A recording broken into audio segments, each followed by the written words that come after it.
L'épisode du jour, c'est le test du nouveau Scott Strike E-Ride 710 millésime 2019. Donc ce petit vélo, on vous l'a déjà présenté en termes d'équipement. C'est le fleuron de la gamme Strike. Et on est sur un vélo en 140 mm de débattement proposé au tarif de 5 999 €. Suspension Fox avant-arrière, Twin Lock, motorisation Bosch Performance CLX, transmission 12 vitesses avec dérailleur GLX ou encore freinage Shimano Z en 200 mm et 4 pistons avant-arrière. Donc rien n'a été laissé au hasard pour que vous preniez un maximum de plaisir avec un maximum de confort.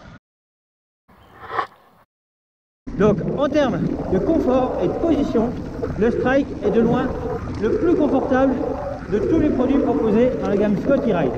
On a un stack très haut avec 15 mm de plus quasiment qu'un Genius au niveau de la hauteur de douille, et un reach, une longueur plutôt courte avec un peu plus de 20 mm de moins en longueur. Donc une position très dressée, très relevée, avec un arrière à 475 mm, ce qui fait du Strike un vélo très tolérant mais qui reste très joueur. Et ça, du coup, pour des balades en montagne, c'est vraiment ce qu'il faut si votre pilotage n'est pas très aiguisé. Après, vous bénéficiez également d'une transmission 12 vitesses avec un 50 dents qui permet vraiment en termes de franchissement de monter à des endroits plutôt très raides, et un changement de vitesse one-to-one, c'est-à-dire que les rapports ne peuvent être changés que 1 à 1 et pas à la volée. Le freinage, on l'a vu, c'est du Z, donc des disques de 200. Donc là, en termes de poids, vous pouvez y aller, ça freine, le vélo sera vraiment ralenti en toutes conditions. Les pneumatiques sont plutôt typés XC avec des Maxxis Recon en 27,5 par 2,8 pour la version 27,5 et en 29 par 2,6 pour la version 29. Donc du gros volume et de la basse pression pour augmenter le grip, la sécurité et le confort.